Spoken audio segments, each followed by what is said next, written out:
Continuando, entonces, les estaba diciendo que va a sobrevivir en ambientes acuosos o también en el ser humano, en el ambiente asociado mucho a lo que son mariscos, como ya les mencioné, o también a plancton.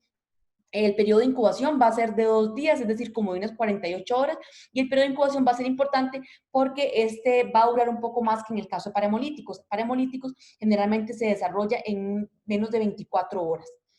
Y las dos generan cuadros diarreicos. Otra diferencia es que cólera va a generar diarreas más voluminosas, con mayor pérdida de líquidos.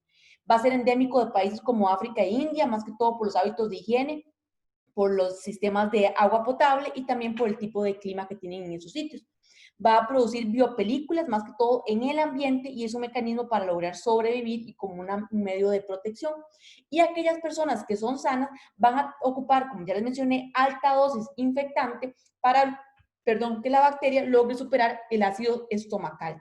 ¿Qué pasa con personas que tienen, por ejemplo, perdón, que tienen, por ejemplo, problemas gástricos y que no tienen la bomba de protones, porque tienen, tal vez toman algún inhibidor de la bomba de protones o tienen ya algún problema de fondos y tienen una acloridia estomacal, entonces no van a requerir dosis infectantes tan altas, entonces pueden tener una mayor predisposición para contraer ese tipo de microorganismos. Va generalmente a provocar o va a invadir lo que es el intestino delgado y se va a ubicar dentro de las criptas intestinales. Recordemos que no va a invadir las células, ¿verdad? Entonces queda nada más como metido dentro de las criptas y ahí va a empezar a secretar lo que es la toxina. Se va a adherir, se va a multiplicar y va a empezar a producir los factores de virulencia, que además de la toxina, también tenemos el pelo, el PCT, que es un pelo que está corregulado con la toxina y que también es muy importante en lo que es el mecanismo de patogénesis de Vibrio cholera. No va a invadir ni a dañar el eritrocito, como ya les mencioné. La pérdida de líquidos va a depender del crecimiento bacteriano y de la producción de la toxina. Si no hay producción de la toxina, no se va a dar el cuadro diarreico como tal. Puede además darse un desequilibrio entre lo que es la secreción de líquidos y la absorción de eso, lo cual nos agrava el cuadro ya diarreico.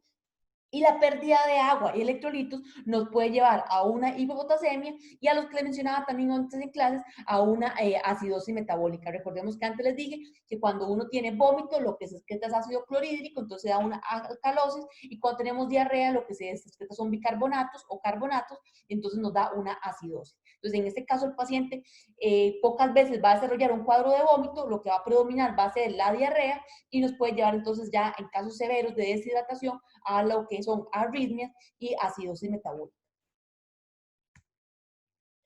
Las manifestaciones van a tener un inicio rápido, es decir, una vez que pasa el periodo de incubación, rápidamente va a empezar con el cuadro ya instaurado de heces bastante repetidas a lo largo del día, incluso 3, 4 deposiciones con alta cantidad de líquidos en cada una de las deposiciones.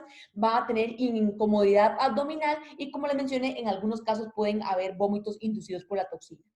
Lo que les dije ya anteriormente, las heces son lo que se conoce como heces en agua de arroz, y que eso es súper importante cuando ustedes escuchen heces en agua de arroz, lo que tienen que pensar primero va a ser en Vibrio cólera, que son heces acuosas, voluminosas, que no tienen ningún olor, que no tienen presencia de sangre, que pueden tener presencia de moco, porque el moco va a estar debido a la adherencia del vibrio en la pared intestinal, digamos, que provoca un poco de destrucción o de erosión, y entonces genera como la salida de ese moco. Pero ese moco no va a contener pus, es decir, no va a tener leucocitos ni eritrocitos, sino que es un contenido bastante líquido, que se va a ver turbio y que casi no tiene componentes sólidos en él, porque básicamente la persona en ese tiempo también deja de comer porque le dan muchos dolores estomacales, entonces básicamente lo que hace es tomar líquidos.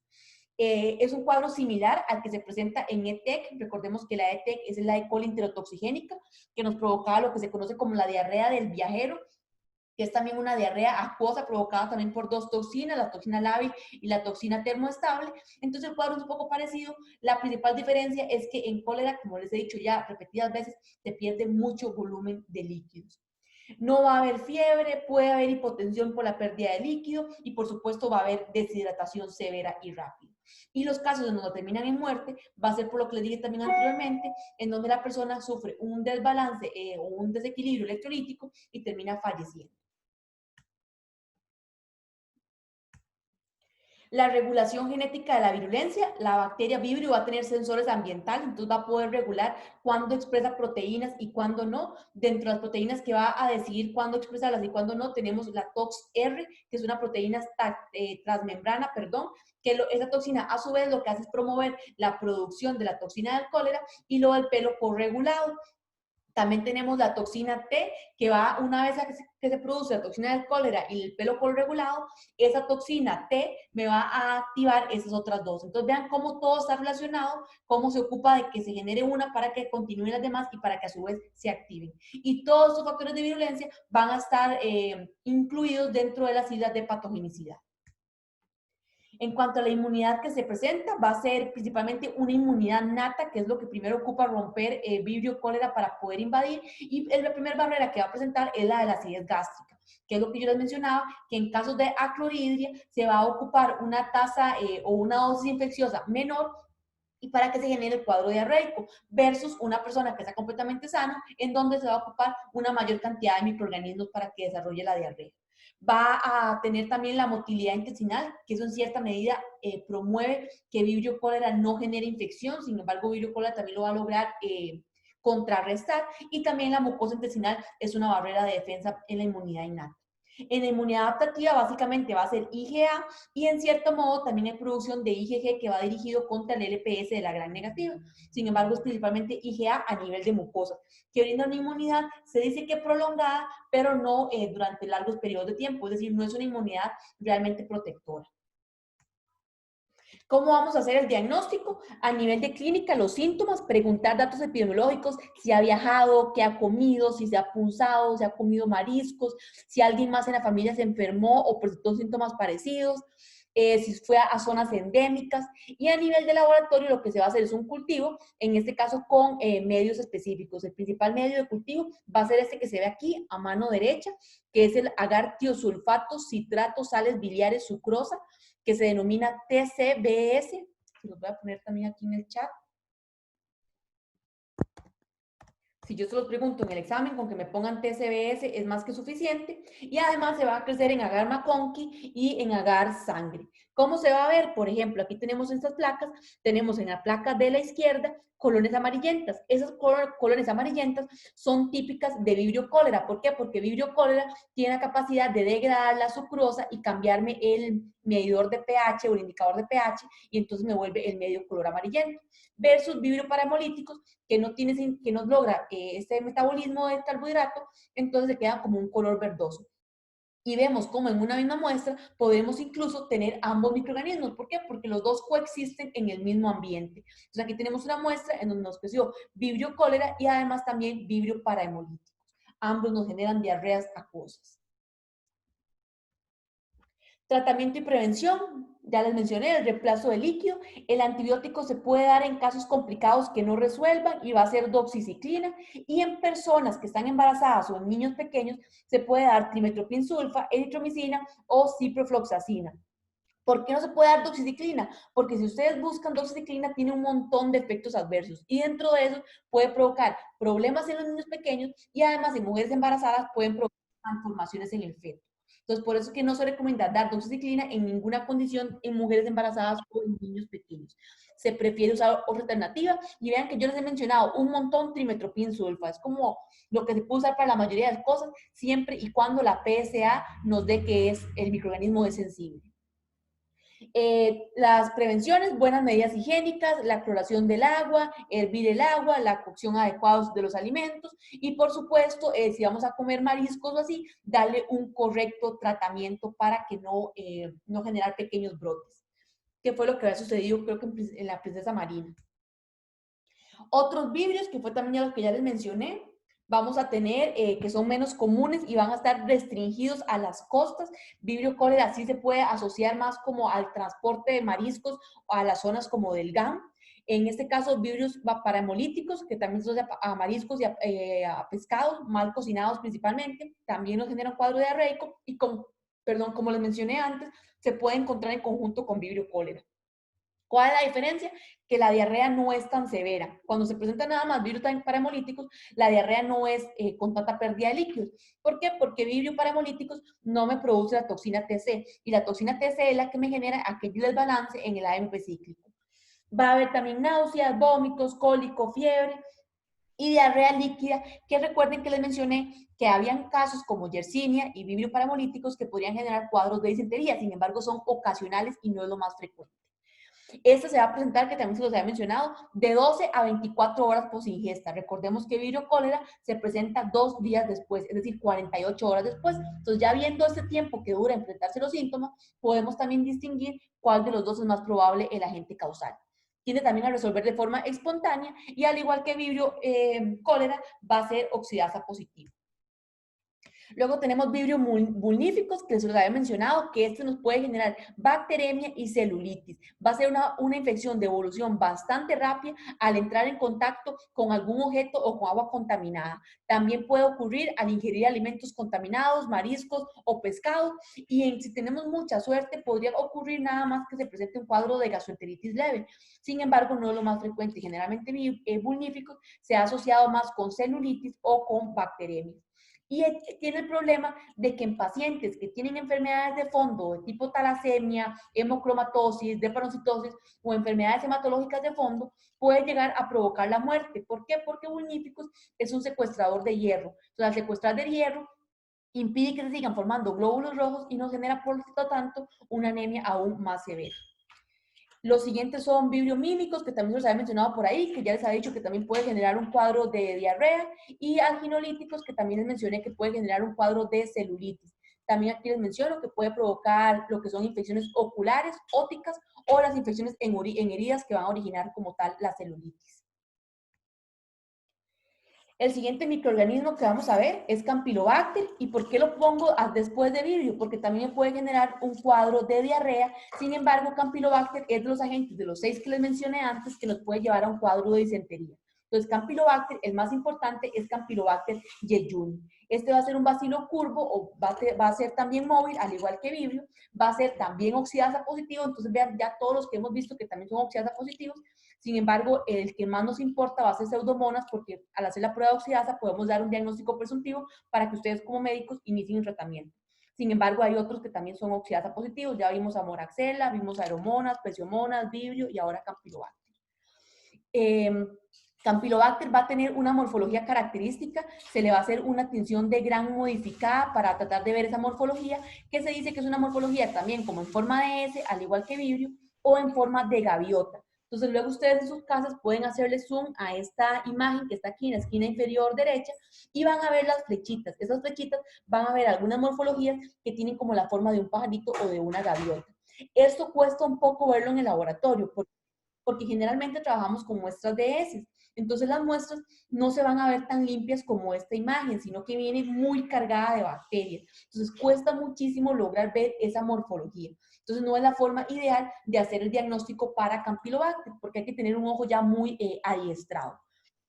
Como ya les dije, el más importante va a ser Campylobacter jejuni. Va a provocar diarreas infecciosas de tipo disentería. Va a ser microaerofílico, tiene un crecimiento lento y no degrada carbohidratos. Esas son algunas de las características bioquímicas de Campylobacter. En cuanto a las especies, además de Campylobacter jejuni, que es la que más nos importa, tenemos a Campylobacter fetus y esos otras tres que sin embargo están más asociados a cuadros clínicos en animales. Hay alguno que otro cuadro que se puede asociar a Campylobacter fetus que se ha visto en seres humanos tal vez un poco más frecuente. También es un tema que podrían utilizar para hacer el trabajo de investigación. Entonces, de estos 4 que les pongo en este cuadro, además de jejuni, el otro que es un poco más importante es fetus, principalmente porque también puede llevar a cuadros de bacteriemias. Los otros son muy infrecuentes. Continuando con Campylobacter, como ya les mencioné, entonces va a generar un cuadro también de gastroenteritis. El periodo de incubación es una bacteria de crecimiento bastante lento, entonces el periodo de incubación es de 1 a 7 días post ingesta y lo mismo va a ocurrir en el laboratorio. Si hacemos el cultivo puede durar incluso hasta 7 días en salir o obtener un crecimiento importante que logremos aislar. Aquí es importante que la sintomatología del paciente va a ser muy similar a un cuadro de apendicitis. Entonces hay que hacer diagnóstico diferencial con apendicitis. La persona también va a desarrollar fiebre, como ya les mencioné, va a ser una diarrea de tipo disentérica, con la triada clásica que ya hemos mencionado varias veces de la disentería, y tiende a resolver de forma espontánea, como la mayoría de los cuadros diarreicos. El diagnóstico se puede hacer el aislamiento con un medio especial, o si no, la tinción que les acabo de mencionar, que es una tinción de Gram modificada, en donde en lugar de utilizar fucsina o safranina, usamos una modificación que es fucsina fenicada. La fucsina fenicada se puede utilizar también para microorganismos como tuberculosis y la utilizamos también entonces como tinción de contraste en la técnica de Gram para Campylobacter jejuni.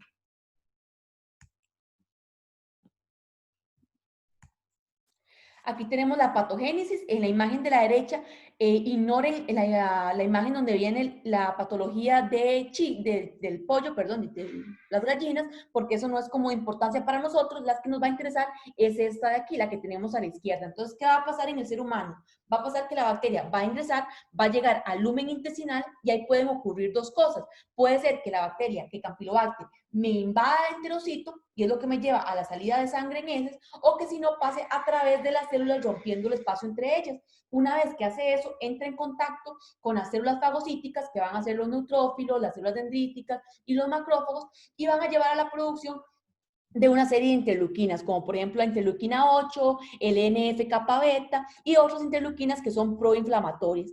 Además, va a promover que se genere una respuesta de tipo TH1 que va a culminar entonces primero en un proceso de inflamación que nos lleva al cuadro diarreico y posteriormente ya a la mejoría del paciente. Entonces es un proceso natural que las personas vamos a pasar. Entonces se va a dar la invasión, ya sea que invade una vez el enterocito o que pase a través del enterocito y llegue a la submucosa, y me va a generar toda esta cascada o esta producción de citoquinas que culmina en inflamación, en la diarrea y posterior mejoría. Otra cosa que también es importante es que en los animales, en el pollo principalmente o en las gallinas, tiene el problema de que pueden volverse un colonizador o una parte de la flora normal de los pollos o de las gallinas caseras. Entonces van a ser portadores que pueden ser fuente de infección importante para nosotros. Incluso puede ser que al momento de la defecación se contaminen los huevos y ya después, cuando no tenemos un correcto manipulación de esos huevos, nos vayamos a enfermar. Otra bacteria que también no les mencioné en la clase, que está muy asociada con lo que son derivados de gallinas, carne, huevos y demás, son salmonela. Salmonela y Campylobacter tiene una alta asociación con productos derivados de aves. Otra cosa también súper importante, este síndrome, el síndrome de Guillain-Barré. Hay muchas causas que pueden llevar al síndrome de Guillain-Barré, pero en las causas bacterianas, el más importante va a ser Campylobacter jejuni. Es el que tiene una asociación directa con este síndrome. Se ha visto que hay una alta probabilidad de que una persona, después de que tiene una infección por Campylobacter jejuni, desarrolle el síndrome de Guillain-Barré. ¿Y qué es lo que ocurre? Lo que ocurre es un mimetismo. Lo que pasa es que los anticuerpos que atacan la envoltura celular de Campylobacter jejuni hacen una reacción cruzada con la vaina de mielina de los nervios periféricos. Y eso entonces nos empieza a generar una neuropatía desmielinizante aguda. ¿Y cuál es el problema de esto? Que nos puede llevar posteriormente a una insuficiencia respiratoria. Las personas que tienen el síndrome de Guillain-Barré van a empezar a tener problemas para agarrar cosas. Les va a costar cepillarse los dientes, les va a costar alzar la mano para cepillarse el pelo y va a ir progresivo. Es decir, conforme los anticuerpos van atacando esas vainas de mielina, va a ir agravándose el cuadro. Y lo más problemático es cuando evoluciona tanto que nos lleva a una insuficiencia respiratoria. Profe, yo tengo un ex compañero del colegio, es de mis mejores amigos, que tuvo Guillain-Barré. No encontraron la causa, pero él estuvo internado como 2 meses a un conectado respirador y todo, y se recuperó como en un mes totalmente. No quedó con secuelas de nada ni absolutamente nada. Bueno, por dicha él tuvo bastante suerte, es un problema bastante como complicado, la única forma de tratarlo es como con corticosteroides para disminuir la respuesta inmune y básicamente esperar que resuelva, no hay nada más que se pueda hacer. Como la compañera acaba de decir, en algunos casos no logran saber la causa de fondo porque hay muchos enfermedades o muchos cuadros que pueden ocasionar Guillain-Barré. Aquí abajo les pongo, por ejemplo, influenza, enfermedades gastrointestinales, neumonía por micoplasma, VIH, herpes, mononucleosis infecciosa, que es generada por citomegalovirus o Epstein-Barr, lupus, Hodgkin, o después de una cirugía. Entonces, vean el montón de cosas que nos pueden llevar al síndrome de Guillain-Barré. Sin embargo, en cuanto a microorganismos de origen bacteriano, el más importante es Campylobacter jejuni. Y ahí también les pongo la definición. Este cuadro de Guillain-Barré está más asociado a personas entre los 30 y los 50 años de edad. Se ha visto que tienen mayor probabilidad, no se sabe por qué, probablemente porque los anticuerpos tienen más probabilidad de hacer esa reacción cruzada, porque no tienen tanta especificidad, entonces hacen el mimetismo.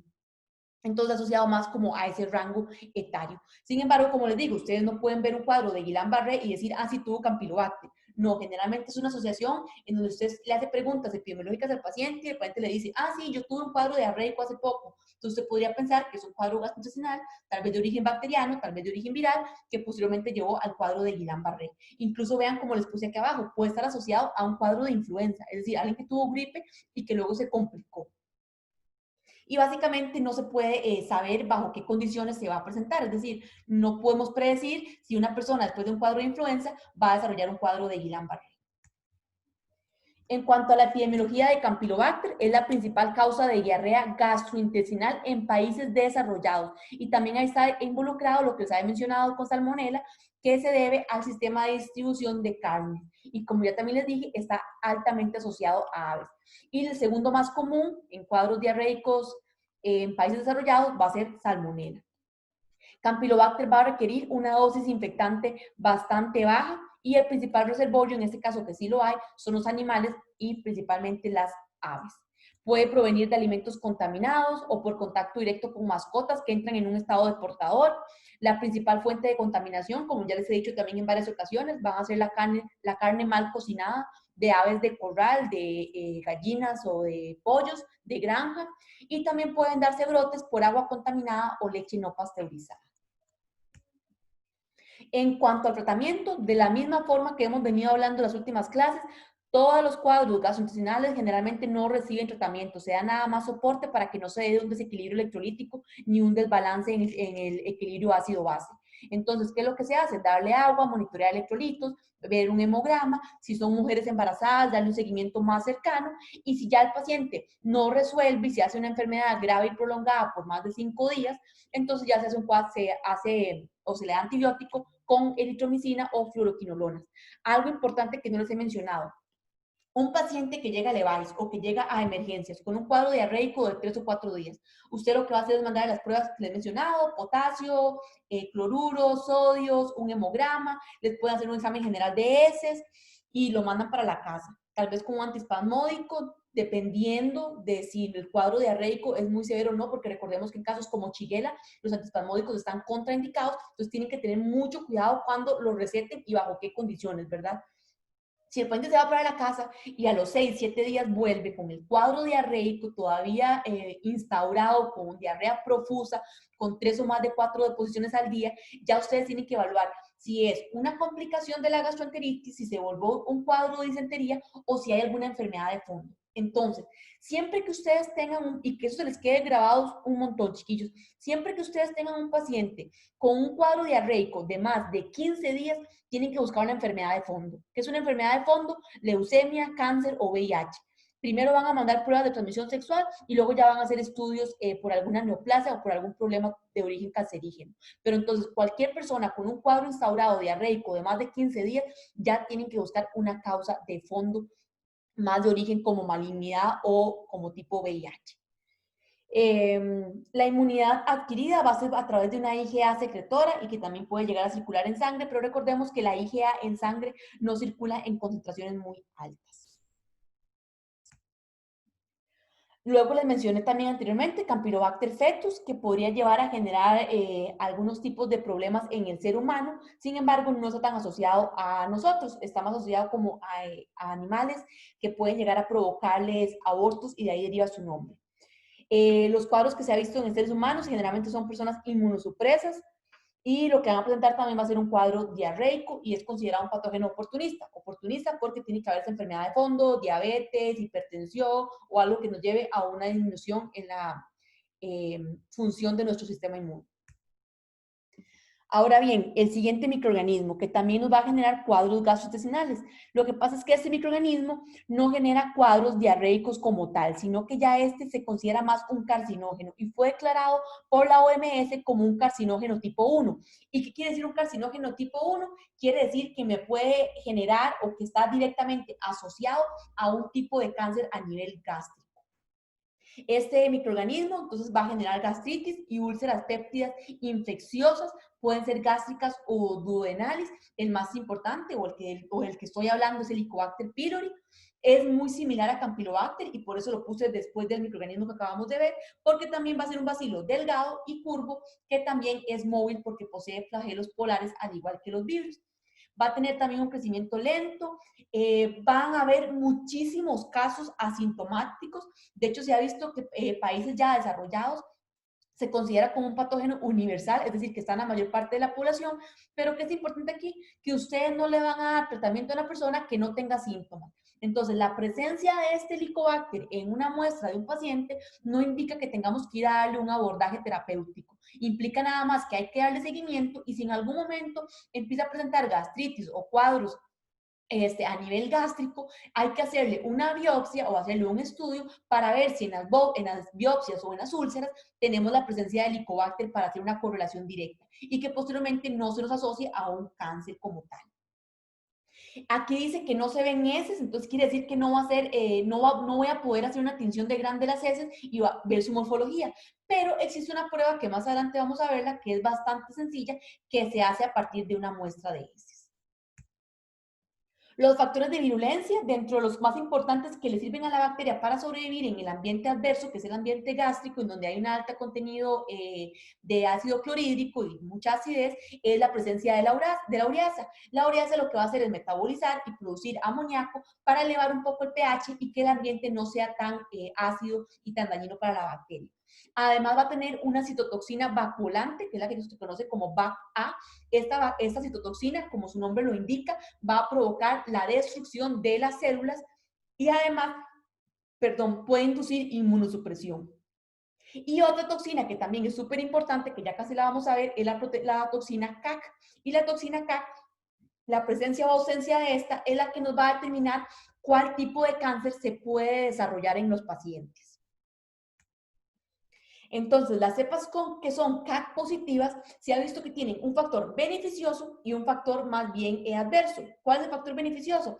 Que me disminuye la incidencia de un adenocarcinoma a nivel de la porción superior del estómago, es decir, a nivel de las cardias. Y además me disminuye la incidencia de adenocarcinoma a nivel del esófago. Entonces, se considera un agente protector o una característica protectora para este tipo de adenocarcinoma en esas dos localizaciones. ¿Cuál es el problema? Que las cepas que son CAC positivas tienen una mayor predisposición para desarrollarme un linfoma del tejido asociado a mucosas, es decir, un linfoma de tipo MALT, o si no, un adenocarcinoma gástrico, pero de la porción inferior. Entonces es como una balanza de una por otra. Como ya les había mencionado, va a ser un carcinógeno tipo 1 o clase 1, ya fue categorizado por la OMS y la razón por la que se pone como carcinógeno tipo 1 es porque hay una relación directa entre la presencia del Helicobacter pylori y la presencia del cáncer. Va a ser un patógeno exclusivo de seres humanos, se va a adherir a la mucosa gástrica gracias a la presencia de flagelos y va a persistir en esta a nivel de la mucosa o de la submucosa gracias a la presencia de la ureasa y además cuando la bacteria llega e invade la mucosa gástrica va a provocar un alto contenido o una alta migración celular de lo que son células mononucleares, polimorfonucleares y lo que va a hacer es toda esta migración va a ser un sitio localizado de inflamación que me va a provocar una zona de lesión, que es lo que posteriormente culmina en la úlcera como tal. Entonces, ¿qué pasa? Que el microorganismo llega, ingresa, me genera el daño, me genera un ambiente un poco más alcalino y además genera ese reclutamiento de células que me van entonces a ayudar a la lesión o a la formación de la úlcera. Entonces, a grandes rasgos, lo que podemos decir es que los genes más importantes o las proteínas más importantes van a ser la proteína BAC-A, que me va a alterar la función de los linfocitos para que lleguen ahí y me generen inflamación, y además la proteína CAC, que lo que me va a hacer es generar una destrucción de las células también y una mutación de ellas, y se relaciona muchísimo con cáncer. Ya hablamos de los dos tipos de cáncer que se asocian con CAC positivo, que va a ser el linfoma asociado a mucosas, y el cáncer de la porción inferior. ¿Y cuál es el efecto neto de la función de esas dos proteínas? Lo que va a hacer provocar el cuadro de gastritis, que posteriormente puede culminar en una úlcera y más adelante en cáncer, gracias a estas proteínas, al BAC, a la CAC y a la ureasa. Y por supuesto, el sistema inmune también va a tener un rol importante en la formación de esa úlcera al darse el reclutamiento. Y en esta imagen va a suceder lo que les acabo de explicar, básicamente. Entonces vemos cómo tenemos la bacteria en la luz gástrica, en donde tiene un pH bastante ácido de 1 a 2, y luego gracias a la ureasa va a llegar a invadir la capa de mucina y va a empezar a producir amoníaco para alcalinizar el medio. Y vean que entonces logra tener un medio entre 7 y 8, lo cual es más factible para el microorganismo. Luego, a través de un sistema de secreción tipo 3, va a empezar a internalizar los factores de virulencia, que van a ser BAC y CAC, y eso lo que va a hacer entonces es llevar a la destrucción o a los cambios a nivel del citoesqueleto, llevando entonces principalmente a la formación de estas vacuolas, como pueden ver en la célula que está aquí como a la derecha. Eso posteriormente va a llevar entonces a la destrucción de las células y posteriormente entonces a la formación de la úlcera, como les mencioné. Y como pueden ver en la parte inferior, puede darse entonces el reclutamiento de polimorfonucleares, de linfocitos, de macrófagos y demás, que también van a llegar a favorecer el sitio de lesión.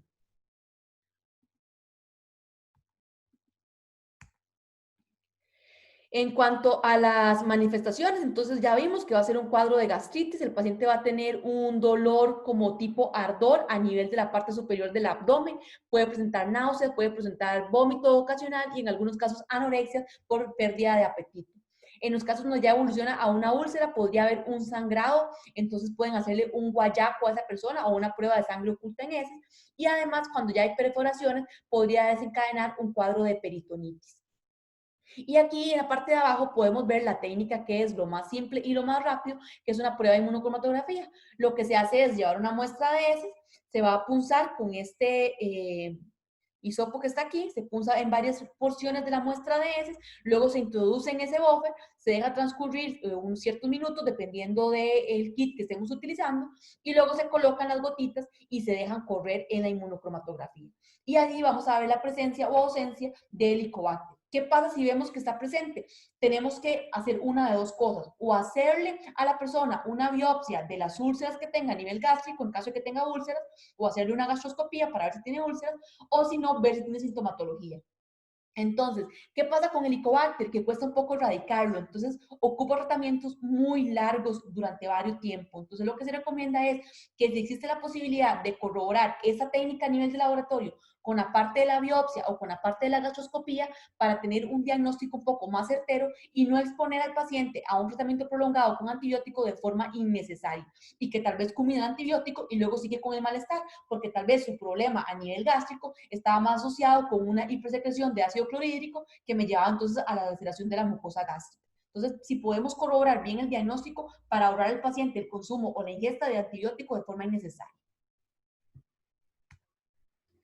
En cuanto al diagnóstico, entonces van a haber varias técnicas. Aquí les pongo como una carita feliz en las dos más importantes que deberían ir como de la mano. La detección de los antígenos en heces, que es con inmunocromatografía, y el análisis histológico, que es a través o de la gastroscopía o a través de una biopsia de la úlcera del paciente. En cuanto a la epidemiología, es una de las enfermedades de mayor incidencia a nivel mundial. Como les mencioné, a nivel de países en vías de desarrollo va a ser un patógeno universal y en países desarrollados se cree que está entre un 30 a un 50%. La transmisión va a ser fecal oral de persona a persona. La cronización aumenta progresivamente con la edad, es decir, es una enfermedad que se ha asociado más a adultos mayores. Generalmente las personas van a persistir con el microorganismo por años hasta realmente tener una sintomatología, a como hay casos de adultos jóvenes de 20, 25 años que ya tienen un cuadro instaurado de gastritis o de úlceras provocado por Helicobacter pylori. Algo importante es que los niños casi nunca van a presentar manifestaciones y lo que se consideran son como los principales amplificadores. ¿Qué quiere decir esto? Que van a ser los niños, los que son los portadores, que andan transmitiendo el microorganismo a los adultos mayores y que los pueden generar la enfermedad a ellos. Ahí les pongo que no está asociado a medicamentos, porque, por ejemplo, cuando hablamos de Clostridium difficile, se asocia a la ingesta de medicamentos de forma previa. El Helicobacter pylori no, sino que es un microorganismo que ingresa de forma normal. Vean que es casi que un agente universal a nivel mundial y que en algunas personas sí desarrolla el cuadro de úlcera como tal y posteriormente incluso cáncer.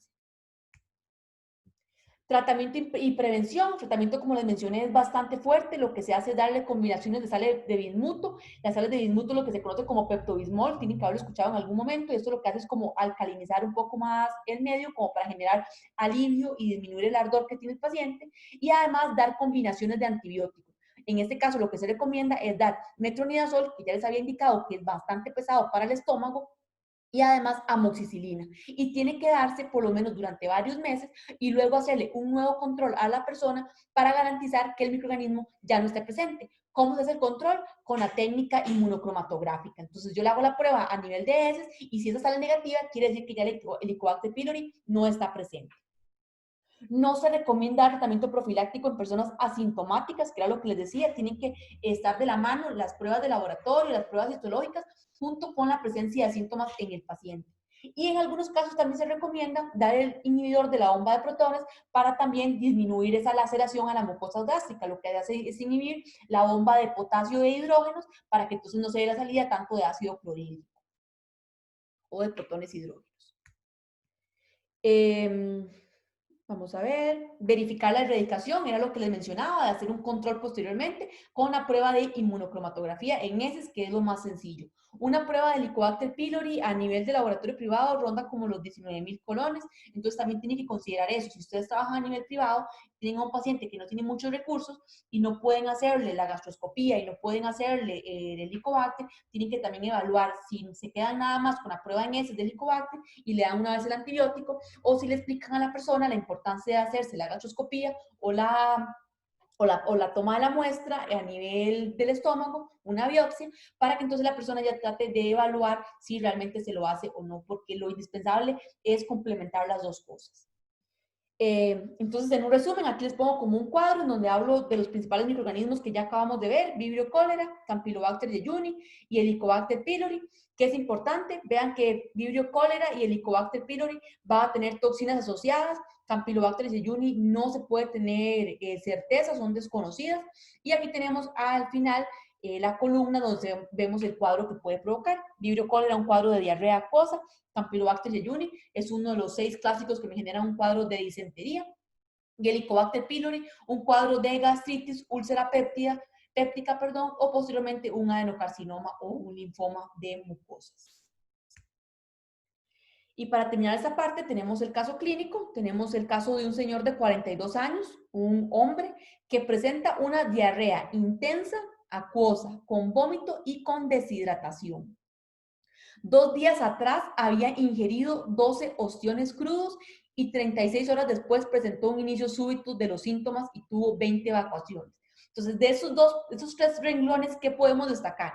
Que el paciente tenía una diarrea intensa, que ya estaba deshidratado, es decir, que estaba con un cuadro con mucha pérdida de líquido como tal, que además tenía antecedentes de haber ingerido mariscos. Cuando pensamos en mariscos, de una vez pensamos a alguna especie de vibrio, que además el paciente consumió los mariscos y que 36 horas después desarrolló los síntomas. Si ustedes recuerdan, los principales 2 agentes causales que me provocaban vibrio asociado a mariscos era vibrio parahemolíticos y vibrio cólera. Recordemos que vibrio parahemolíticos, el periodo de incubación va a ser de menos de 24 horas, es decir, en menos de 24 horas la persona va a desarrollar los síntomas, mientras que vibrio cólera va a tener un periodo de incubación de hasta 2 días, es decir, 48 horas. Entonces, viendo el periodo de incubación de 36 horas, ya podemos también tener una guía por cuál es el agente causal más probable.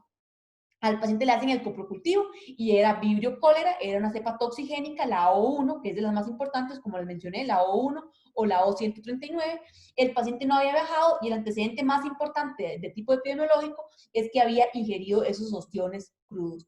Súper importante, si el paciente puede darle ese tipo de datos, como decirles, ¿hace cuánto fue que ingirió los ostiones? Fabuloso. ¿Por qué? Porque los va a ayudar a ustedes a más o menos calcular el periodo de incubación y a orientarse. Por ejemplo, en este caso, con el periodo de incubación podemos descartar que sea para hemolíticos y guiarnos más con el caso de vibrio cólera. Además de que tenía 20 evacuaciones en un solo día, o sea, es una diarrea bastante profusa, ya se podría entonces pensar tal vez en una diarrea en agua de arroz. El paciente además no tomaba ningún tratamiento, no tenía enfermedad subyacente y fue el único caso asociado a vibrio. ¿Alguna pregunta hasta el momento, chicos? Ninguno. No, todo claro para mí. Ok, perfecto. Si tienen alguna duda y luego me la ponen en el chat. Continuando con lo siguiente que vamos a ver, vamos a empezar ya con los cuadros de Haemophilus, de Bordetella, si nos da también chance. Entonces, Haemophilus va a ser un cocobacilo gran negativo. También es exclusivo de seres humanos y los principales cuadros que va a generar van a ser a nivel de las vías respiratorias, principalmente asociado a Haemophilus influenza. Se ha visto que además puede generar cuadros de meningitis porque hay cepas de Haemophilus influenza que tienen cápsula. Y esas cepas de Haemophilus influenza con cápsula, hay una cepa muy importante que más adelante se las puse que se denomina HIV. Esa cepa que es encapsulada tiene una alta predisposición o hay una alta incidencia que lleva a la enfermedad de meningitis como tal, no al cuadro respiratorio, pero está más asociado a esas cepas encapsuladas. Se ha visto que las cepas no encapsuladas no generan cuadros tan severos a nivel respiratorio. Van a haber otras cepas que tienen características similares a Haemophilus influenza, pero que no son encapsuladas. Entonces, igual pueden generarme un cuadro de respiratorio, pero más leve, como tipo sinusitis.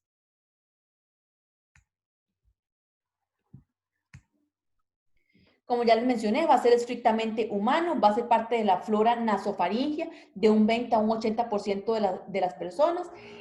Puede haber contagio por gotas respiratorias y al contagio darse por gotas respiratorias también es asociado a la estacionalidad. ¿Qué quiere decir esto? Que entonces en épocas lluviosas o en épocas un poco donde hay más caída de agua, es más probable que aumenten los picos de contagio por este microorganismo. La meningitis es la forma más común para las cepas encapsuladas, como ya les mencioné, y está muy asociado a niños de 2 a 5 años. En estos niños pequeños, que en la época lluviosa llegan una gran cantidad de niños de 2 a 5 años al hospital de niños, generalmente son casos de epiglotitis o casos de neumonía. ¿Qué es lo más preocupante de esto? Que los niños menores de 2 años pueden o tienen mayor predisposición para desarrollar el cuadro de meningitis. Entonces, vean que los niños, entre más pequeños, más probabilidades hay de desarrollar un cuadro más severo. ¿Cómo se hace el diagnóstico? Se va a hacer a partir de cultivos enriquecidos con sangre o productos hemáticos. Se considera una bacteria fastidiosa, entonces se ocupa agarrar los glóbulos rojos y hemolizarlos para que se liberen factores indispensables, como lo es la hematina, la adenina o la nicotinamina. Eso se logra hacer a partir entonces de la lisis de los glóbulos rojos y que sería entonces estaríamos utilizando lo que se conoce como un agar chocolate. El nombre viene por el color que agarra el medio, que básicamente es como un color chocolatoso. También puede ocurrir lo que se conoce como el fenómeno de satélite. Si estamos en un caso donde no tenemos agar chocolate, podemos agarrar un agar sangre, como se ven en las imágenes de la derecha, y hacer una inoculación de Staphylococcus aureus. Entonces, ¿qué pasa? Que Staphylococcus aureus va a proveerle al microorganismo, a hemófilos, los componentes que va a requerir para su crecimiento. Entonces, aquí ustedes pueden ver, luego le pueden hacer zoom en sus casas, cómo tenemos colonias muy pequeñitas alrededor de las estrías que hicimos de Staphylococcus aureus. Entonces, Staphylococcus está aquí creciendo y en los bordes vemos el montón de colonias de hemófilos. Y eso es lo que se conoce como satelitismo. Ay, perdón. Estas son las especies más importantes. Vean que al inicio vienen dos cuadros o dos columnas que dicen Haemophilus y es porque vamos a tener una cepa encapsulada y una no encapsulada. Vean que ahí dice que la cápsula es de polisacáridos, se van a dividir en los grupos de la al F. Y además pueden ver entonces que las cepas encapsuladas son las que se asocian con cuadros de meningitis, de epiglotitis y de septicemia, mientras que las cepas de Haemophilus influenza no encapsuladas me generan cuadros más leves como sinusitis, otitis media o bronquitis. Vamos a tener otra especie que también es importante, que va a ser Haemophilus ducreyi. Sin embargo, Haemophilus ducreyi no tiene nada que ver con un cuadro respiratorio y más bien se considera una enfermedad de transmisión sexual. Es decir, tiene un comportamiento completamente diferente a Haemophilus influenza. Entonces, para empezar hablando de Haemophilus influenza, la cepa con cápsula, van a haber 6 serotipos importantes de la A al F, y de esos el más importante fue el que les mencioné antes, que es el HIV, que es una variante tipo B, y lo que hace es que tiene un fosfato de poliribitol, y eso es lo que le promueve o lo que le permite tener una alta probabilidad de llevarme a un cuadro de meningitis, y es la que se ha visto más asociado a estos niños pequeños menores de 2 años. Van además a tener pelos, va a tener una membrana externa y va a tener una variante del LPS, que son los lipoligosacáridos. Ya se los había mencionado en la primera clase. Estos lipoligosacáridos tienen una inmunogenicidad similar al LPS, pero su conformación es diferente. No tienen el antígeno O y el antígeno A, como hemos visto anteriormente. Las cepas no encapsuladas no se van a tipificar y, como ya les dije, generan cuadros más leves. Otra cosa importante es que no son productores de toxinas. Ya todo eso se los mencioné, que es la cepa HIV, la variante de poliribitol, va a generar infecciones más agudas asociadas al sistema nervioso central. Esas infecciones podrían progresar y provocar la muerte de la persona o un estado de coma permanente. Y las cepas no encapsuladas ya vimos que generan cuadros más leves. Ambos escenarios van a iniciar con un cuadro de fiebre y letargo, al igual que la mayoría de infecciones respiratorias. Las manifestaciones, entonces veamos que el 50% de los casos van a desarrollar meningitis, y las menos comunes son los demás escenarios donde hay septicemia, hay neumonía, hay epiglottitis, o incluso podrían haber casos de artritis cuando ya la bacteria disemina a sangre. Entonces, en el caso de la meningitis, va a ser una meningitis purulenta a la hora de recolectar el líquido cefalorraquídeo. Vamos a verlo turbio, vamos a verlo como lechoso. Pueden presentar inicialmente síntomas respiratorios, y ya como por ejemplo sinusitis, faringitis y otitis, y ya luego progresar a malestares como desorientación, confusión o letargo, que ya podrían ser los primeros síntomas del cuadro de meningitis.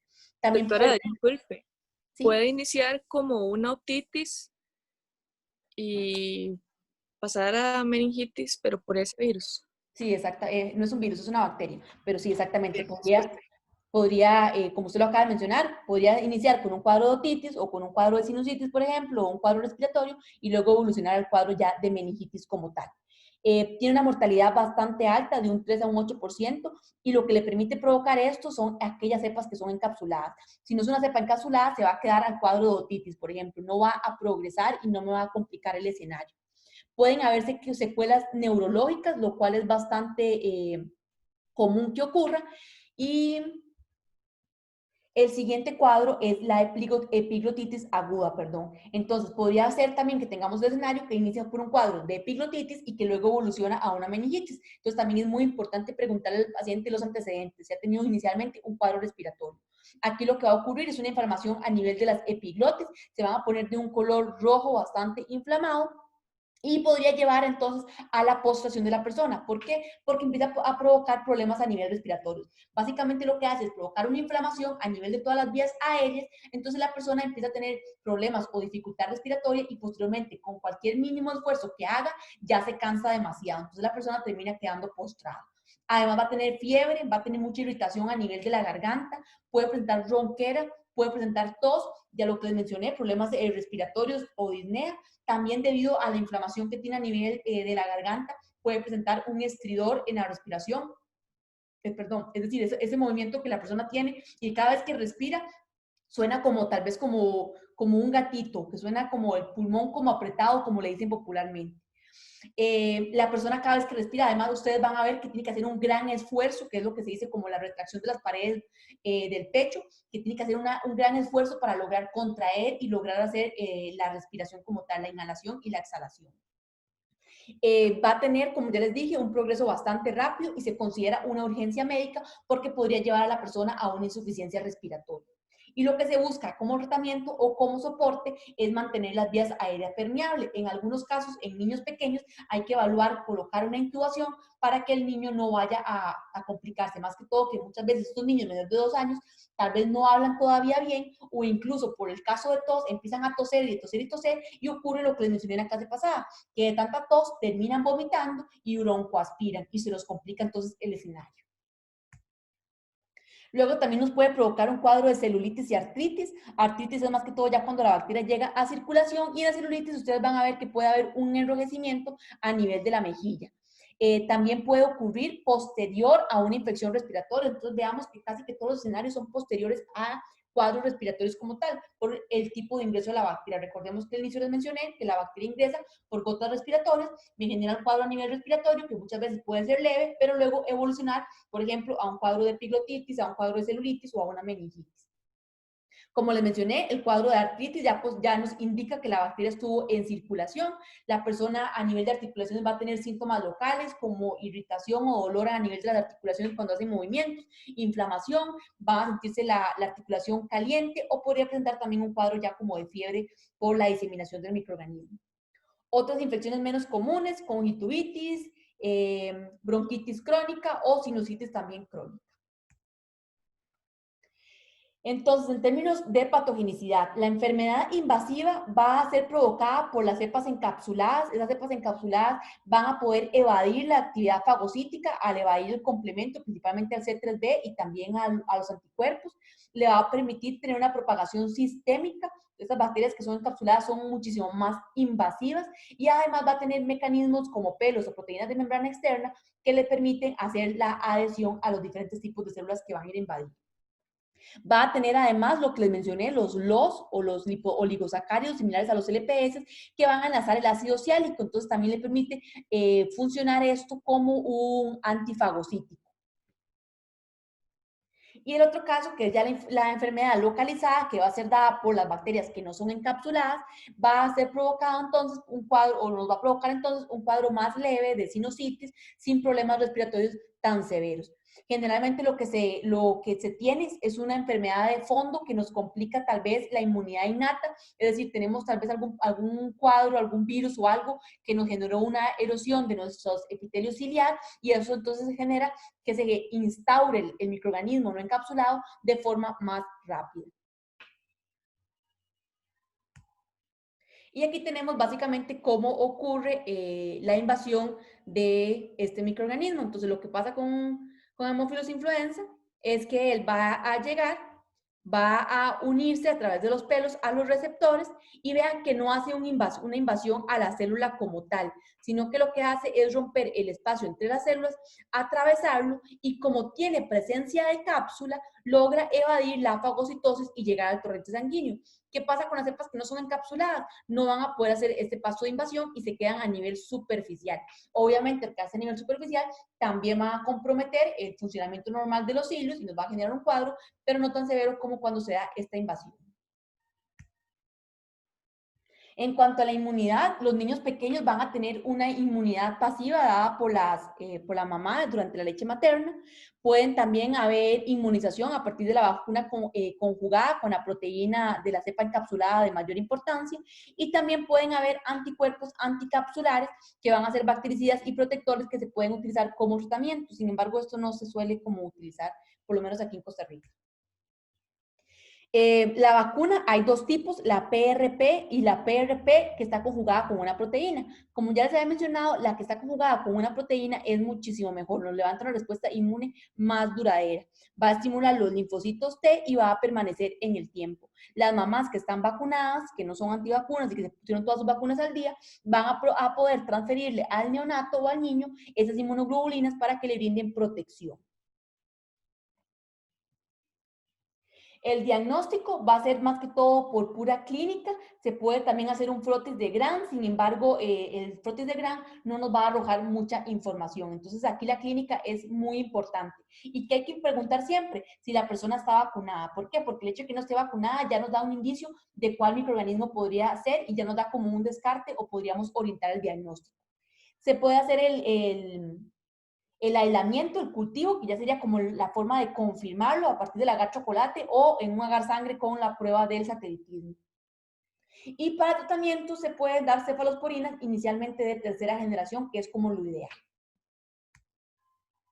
Y veamos aquí, en términos de la prevención, cómo la instauración del uso de las vacunas ha ido disminuyendo la mortalidad tanto para meningococo como para neumococo. Entonces, en este caso, veamos cómo al introducir la vacuna, poco a poco fue mejorando entonces hasta que llegamos ya a partir de los años 2000, en donde estamos ya casi que en una constante y no volvieron a haber picos de muertes significativas. La vacuna PRP se puede poner en neonatos mayores de 18 meses y la vacuna PRP que está conjugada con proteínas se puede poner en niños incluso más pequeños, incluso menores de 18 meses. La quimioprofilaxis se puede dar en pacientes que no están vacunados y que tuvieron algún contacto de riesgo. Es decir, si se da el diagnóstico de algún niño que está enfermo y tuvo contacto con un hermanito que no está vacunado tampoco, entonces se puede evaluar darle alguna cefalosporina de tercera generación.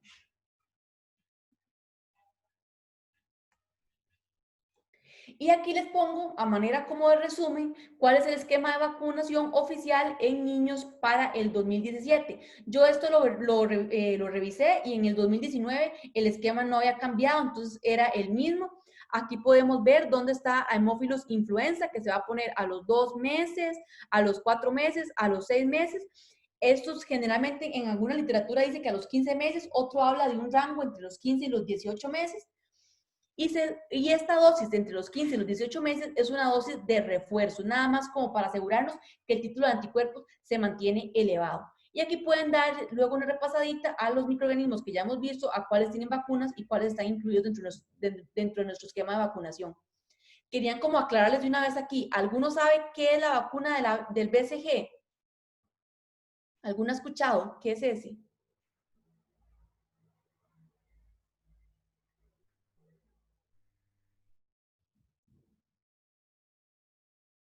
Ninguno lo ha escuchado. Bueno, el BCG es la vacuna que se pone para tuberculosis, que se recomienda utilizarla desde el nacimiento. Vean que aquí está también neumococo, que se ponen 2 dosis. Vean que es el Prevenar 13, el neumococo 13, que se pone a los 2 meses y a los 4 meses, o si no se ponen, entonces en la edad adulta, que es nuestro caso. Y se recomienda poner un refuerzo luego a los 15 meses.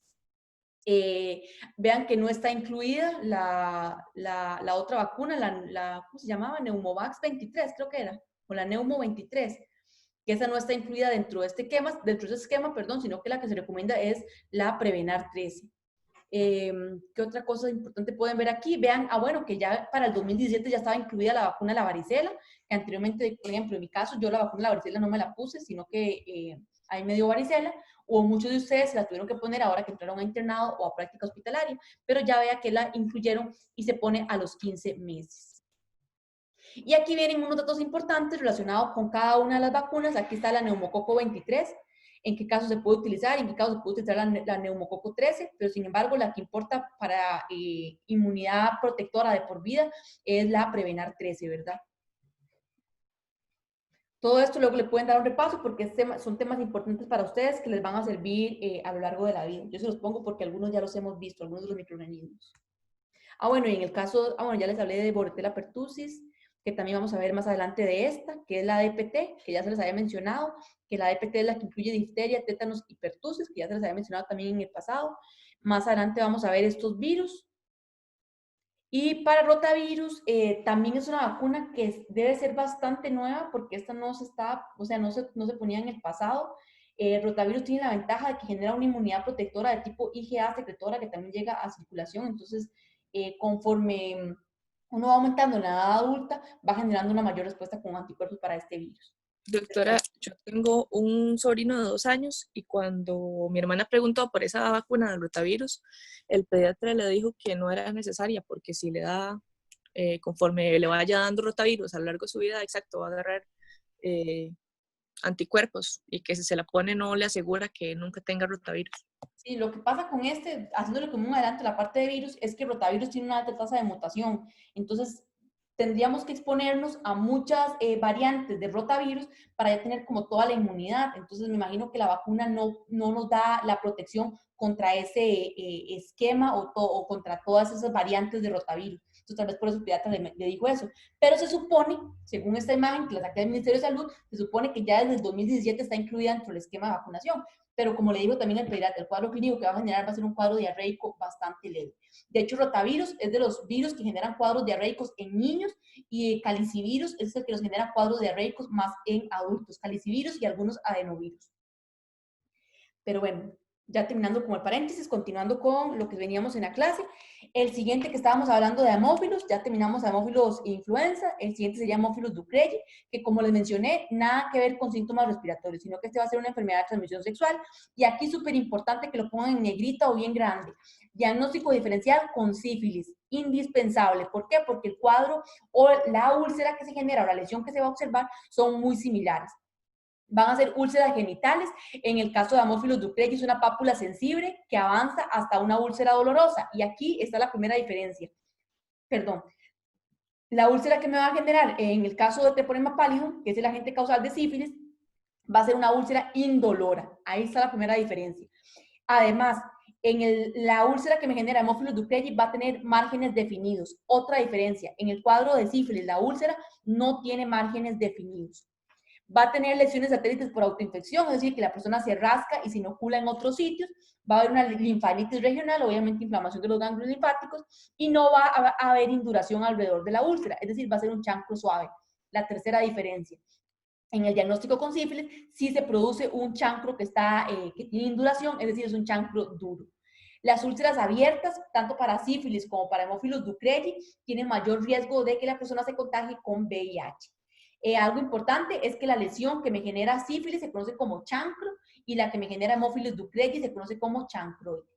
El periodo de incubación va a ser de 2 a 5 días una vez que se genera, una vez que se da el contacto y se genera la lesión.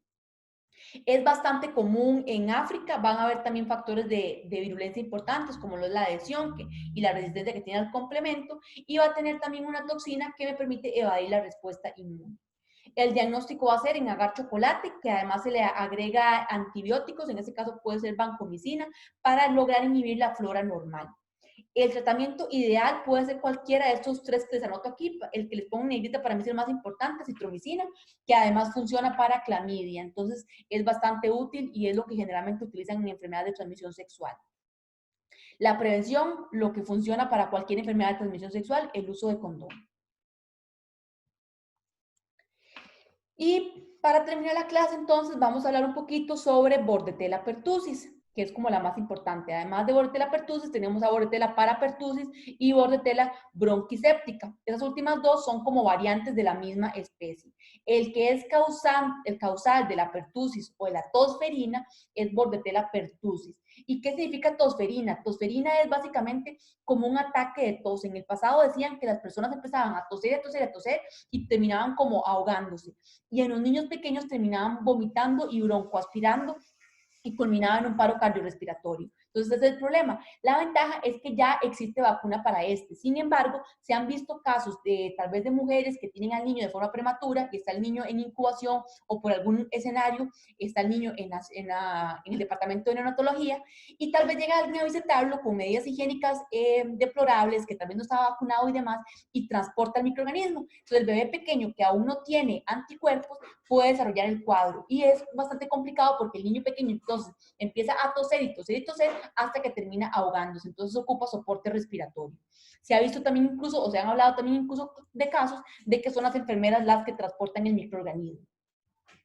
En el caso de las otras variantes de bronquiséptica y parapertusis, el cuadro va a ser más leve porque no va a generar la toxina tosferínica, que es la que me genera ese cuadro de tos perruna que se describe más adelante. Va a ser un cocobacilo gran negativo, similar también a hemófilos. También va a requerir medios de cultivo especiales con carbón vegetal para neutralizar inhibidores y con antibióticos para inhibir la flora normal del tracto respiratorio. El crecimiento va a ser también bastante lento, al igual que Campylobacter, puede tardar hasta 7 días en crecer y va a tener pelos de membrana y una pertactina que va a servir para la adhesión a nivel del tracto respiratorio. Va a tener varias toxinas importantes. La primera es el LPS, que están todas las bacterias gram negativas, que es una endotoxina, y además va a tener una variante, que es una hemaglutinina filamentosa. Esta hemaglutinina lo que va a hacer, como su nombre lo indica, es aglutinar los glóbulos rojos, unirlos entre ellos. Además va a ayudar en lo que es la adherencia a las células epiteliales del tracto respiratorio y a las células ciliares, y además va a estimular lo que es una respuesta más de tipo con producción de citoquinas, interfiriendo con lo que es la respuesta de tipo TH1. Entonces lo que hace es generar como un cuadro de hipersensibilidad y hace entonces que la persona esté constantemente tosiendo y además con cualquier cambio, por ejemplo, que cambia la temperatura y se pone un poco más frío, la persona puede entonces exacerbar el cuadro de tos y también el cuadro de producción de exudados. Además va a tener la más importante, la toxina tosferínica o la toxina de pertussis, que es una exotoxina y comúnmente la llaman como PT, es el principal factor de virulencia, como les acabo de mencionar, y lo que va a hacer es afectar la anilatociclasa y la va a desactivar. Y esto va a llevar entonces a una linfocitosis, a una insulinemia y a una sensibilización con la histamina. Esa sensibilización con la histamina es lo que hace entonces que en situaciones donde hay como más frío o cuando se cambia la temperatura, y se pone un poco más lluvioso o así, puede complicar entonces el cuadro de tos, porque hay una mayor sensibilidad a esta histamina. Otra cosa importante que también tienen que anotar, vean que estamos frente a un cuadro bacteriano y sin embargo aquí no tenemos un predominio de polimorfonucleares, sino que lo que tenemos es un predominio de linfocitos. Entonces no se cumple lo que normalmente vamos a ver en las infecciones bacterianas. Entonces eso también es un buen indicio. Las otras toxinas que van a ser importantes va a ser la enilatociclasa, que va a formar poros y hace un cambio entre el ATP y el AMP cíclico e interfiere con otros procesos a nivel intracelular. Y tenemos también la citotoxina traqueal, la TCT, que también es una toxina bastante importante porque esta es la que nos daña las células ciliadas del epitelio traqueal y eso hace que nos deje el epitelio totalmente expuesto y aún más nos exacerba entonces el cuadro como de hipersensibilidad, porque es más probable entonces que ese epitelio se irrite y entonces genere el cuadro de tos aún más severo como tal. La toxina endotraqueal, ya casi vamos a ver, la toxina traqueal, perdón, más adelante vamos a ver que lo que provoca es una exclusión de esas células ciliares. ¿Y qué es lo que hace? Entonces lo que hace es como que las células ciliares se salen de su espacio y posteriormente se lisan. Entonces la mucosa pierde esas células ciliares, que recordemos que es parte de la inmunidad innata, entonces también queda más expuesto a contraer infecciones por otros microorganismos. Como ya les mencioné, tosferina indica esa tos perruna, esa tos como convulsa. Es una enfermedad prolongada que va a ser causada principalmente por las toxinas de las bacterias, es decir, la bacteria va a llegar y no va a ser una invasión como tal, sino que lo que ingresa son las toxinas, que es lo que me va a llevar al daño a nivel de las células ciliares y a nivel de las células del pulmón. En los casos donde lleva a neumonía es porque se da también una invasión a nivel de los alveolos. La enfermedad puede durar varias semanas, puede haber un flujo a nivel nasal como tipo gripe y lo que no puede faltar, la tos persistente que se va a acompañar también de vómito. El contagio se va a dar por gotas aerotransportadas, por eso que también los cuadros podrían aumentar en la época lluviosa y ya en ese caso entonces llegan hasta el tracto respiratorio y ya podrían ingresar hasta los alveolos. Van a haber portadores asintomáticos, sin embargo es poco común, pero se cree que estos portadores asintomáticos son los que pueden llevar la enfermedad a esos niños que están en el hospital de niños o en el departamento de neonatología y podrían enfermarlos antes de que se les ponga la vacuna a los 2 meses. Algo ventajoso es que esos niños cuando están pequeños van a recibir también una inmunización pasiva de parte de las mamás que están vacunadas, es decir, van a pasarles inmunoglobulinas. Va a existir la vacuna, que ya lo vimos en el caso del esquema más arriba, y la vacuna tiene que ponerse dosis de refuerzo posteriormente en adultez cada 10 años para lograr que se mantenga una concentración de anticuerpos deseada o ideal. Antes de la vacuna se veía que los niños eran los más afectados y los que generaban la enfermedad más grave, y ahora que ya tenemos una vacuna se ha visto que más bien son los adultos mayores o personas adolescentes los que podrían generar una enfermedad más grave, mientras que ahora esos niños pequeños desarrollan una enfermedad leve. El problema está también en los niños que tienen menos de 2 meses, porque la vacuna se pone hasta los 2 meses de nacimiento. Entonces, en esos periodos de 2 meses, la persona está vulnerable, el niño está vulnerable. Entonces, es importante o darle leche materna para darle inmunización pasiva o tratar de cuidarlo un poco más para que no se exponga tal vez a un posible contagio con este agente. Ya todo esto lo mencioné, los lactantes tienen la alta mortalidad por lo que les acabo de mencionar. El periodo de incubación ya les dije que va a ser bastante largo, incluso de 7 a 10 días. Inicialmente va a presentar un cuadro de leucocitosis, pero ya luego cuando la enfermedad se instaura va a presentar lo que les dije anteriormente, un aumento en los linfocitos y va a tener 3 etapas. Y esto de fijo se los pregunto, chiquillos. Las 3 etapas van a ser la etapa catarral, la etapa paroxística y la etapa convaleciente. En las 2 primeras, en la catarral y en la paroxística, es cuando se puede recolectar muestra para diagnóstico. En la etapa catarral va a haber una alta salida de material mucoso, va a haber rinorrea profusa y mucoide, va a durar de 1 a 2 semanas y va a haber síntomas generales, malestar, fiebres, estornudos y anorexia.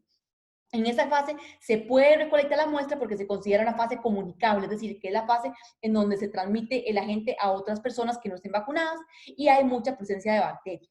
Luego tenemos la fase paroxística, que es ya donde empieza con la persona con la tos. Ya en esta etapa la persona tuvo ya un daño a nivel del epitelio respiratorio, perdió las células ciliares y se encuentra una mucosa expuesta a erosión o a daños que genera cuadros de hipersensibilidades que nos va a desarrollar esa tos profusa o tos perruna que puede durar por 2 o 4 meses. El problema es cuando nos lleva a un cuadro de apnea. Y en esta fase paroxística es donde vamos a hacer el hemograma y vamos a ver la linfocitosis en su máximo esplendor.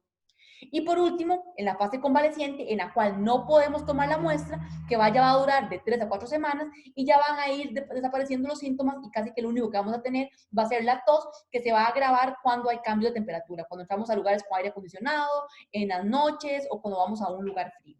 Porque la mucosa respiratoria va a quedar expuesta y va a quedar como dañada por la muerte de las células ciliares principalmente y la erosión de la mucosa o del material mucoso que tenemos revistiendo.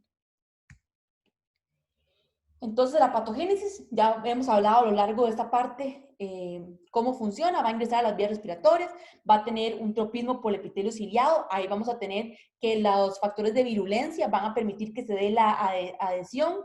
Luego va a empezar a inmovilizar los cilios a través de la citotoxina traqueal y va a hacer que se dé la extrusión de estos y posteriormente la lisis. Entonces el epitelio va a quedar desprovisto de la cubierta ciliar, va a llevar posteriormente a una inflamación y a la salida de un exudado. Este exudado también me va a complicar el cuadro respiratorio porque va a impedir entonces que se dé un correcto intercambio gaseoso debido al material que se está como excretando o a la salida de esos líquidos. Recordemos, súper importante, todos estos cuadros son producidos por las toxinas y no es que la bacteria como tal me genere una invasión de la célula. En los factores de virulencia, entonces aquí podemos ver cómo ocurre lo que les acabo de mencionar. En la imagen de arriba vemos cómo tenemos las células ciliares y esos puntitos que se ven rojos son la bacteria que se unen a los cilios. Va a empezar a secretar las toxinas, aquí vemos el montón de puntitos que están alrededor, son todas las toxinas, la toxina de la pertussis y la toxina la traqueal, que va a empezar entonces a provocar la extrusión de esas células ciliares y posteriormente la lisis, dejando un epitelio totalmente desprovisto de una protección que brinda la inmunidad innata a través de la mucosa y de los cilios. Entonces ya permite que además de que se instaure la infección por Bordetella pertussis, también vengan otros microorganismos y me generen una infección secundaria que me podría agravar el cuadro. Y vean que todo eso entonces va a ser provocado por la producción de esas toxinas. Va a haber, como ya les mencioné, una linfocitosis, va a haber también una sensibilización a la histamina y una insulinemia.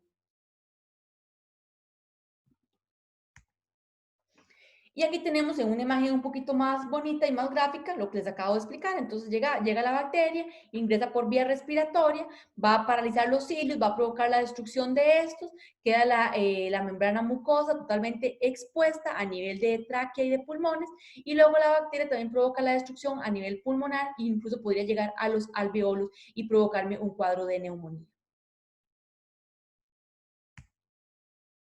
En cuanto al diagnóstico, vamos a tener algunas complicaciones, que es la que ya les mencioné, cuando hay una sobreinfección por ese epitelio que está desprovisto de protección, principalmente asociado a Streptoneumoniae. Además puede provocar casos de hemorragia cerebral, convulsiones y atelectasia. Esos casos de hemorragia cerebral se van a asociar por el problema que tiene la persona al respirar, por los cuadros de apnea o anoxia. En cuanto al diagnóstico, vamos a hacer un cultivo de las secreciones nasofaringias y frotis. Recordemos que las muestras se van a tomar en la primera o en la segunda etapa. En la tercera no, porque ya no van a haber bacterias. Se va a poner a crecer en agar sangre con carbón vegetal y antibióticos que inhiban la flora normal y el crecimiento va a ser bastante lento. También hay algunas pruebas que son a partir de técnicas inmunológicas como aglutinación que podrían estar disponibles en algunos laboratorios.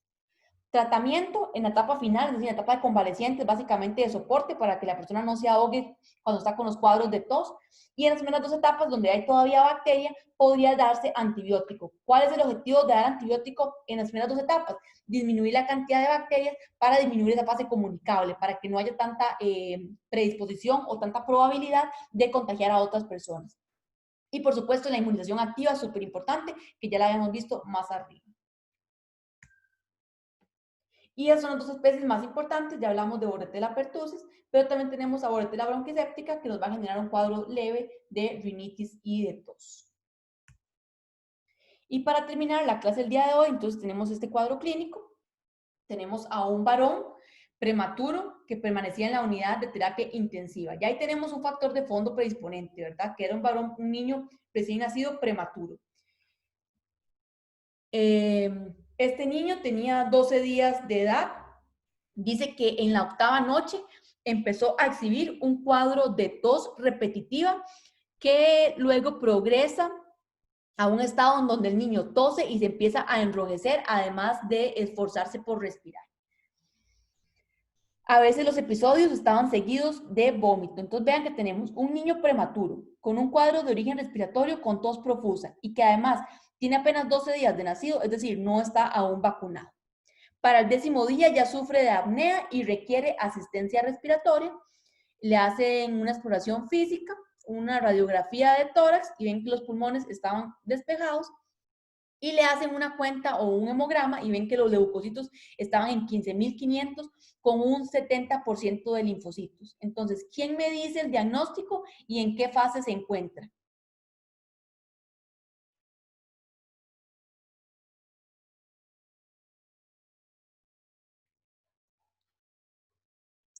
Profe, sería la que acabamos de ver, ¿no? Tosferina y está en la tercera fase.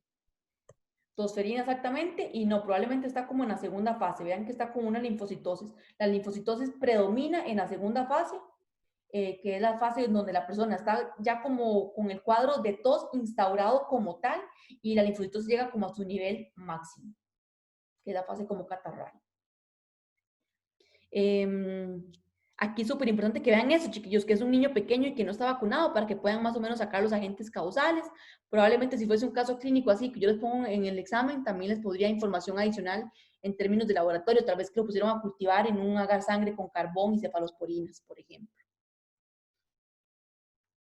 ¿Alguna duda? ¿Algún comentario? Eso sería todo por hoy. Lo demás lo Profe, terminamos en otra clase. ¿Sí? donde dice que se enrojecía, ¿se puede referir a una celulitis o no? No, probablemente es del esfuerzo que el niño hacía al toser, probablemente él estaba tos y tos y tos, y no podía respirar bien, entonces ponía rojo por el esfuerzo. ¿Se acuerdan que yo les había mencionado también que podría haber una dificultad respiratoria y podría ocurrir lo que habían pasado también en otros cuadros que vimos en el pasado, en donde también hace un esfuerzo a respirar, entonces también donde hace el esfuerzo a respirar puede ponerse como rojo. Gracias. Doctora, ¿Sí? tengo una consulta en las etapas de las manifestaciones con respecto al caso clínico. Okay, ajá. Sí, ok. ¿Sería catarral o parasística? Es que la catarral dice que es de 1 a 2 semanas. Sí, no, perdón, Pero, antes dije catarral, es la paroxística es ¿verdad de... que sí? Ajá. Sería de 2 a 4 semanas porque hay vómito, cansancio y apnea. Sí, y por la linfocitosis, es la segunda etapa. Ay, perfecto. Gracias. Para que no se le olvide, ustedes relacionan paroxística, la P, con tos perruna, en donde ya se instaura la tos perruna. Para que no se les olvide. La segunda fase es donde ya se pone esa tos exacerbada y donde hay un predominio linfocitario. Si ustedes si ustedes revisan al paciente en la etapa catarral, aquí van a ver primero una leucocitosis. Todavía no van a ver ese predominio linfocitario. Ese predominio linfocitario ya es un signo bastante clásico de la etapa paroxística.